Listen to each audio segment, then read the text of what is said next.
Ito yung full. Ito yung bar mo pag charging 3 hours. Ito yung bar mo pag drain. Ayan.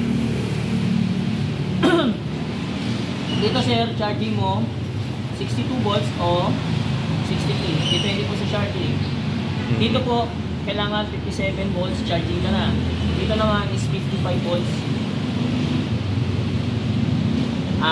12 hours. Ayan. Ganyan po, no?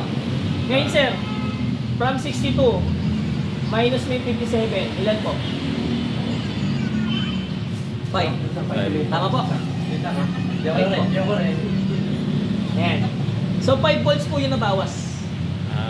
Tama po? Okay. So equivalent po siya ng 50 km. Yes sir, pero 1 volt po kasi is equivalent to 10 km.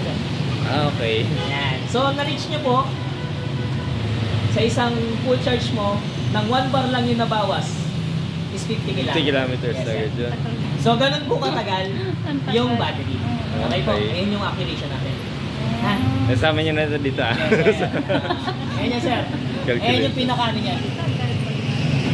Ayan ang ating ano. Ayan yung proper way natin para po malaman mo.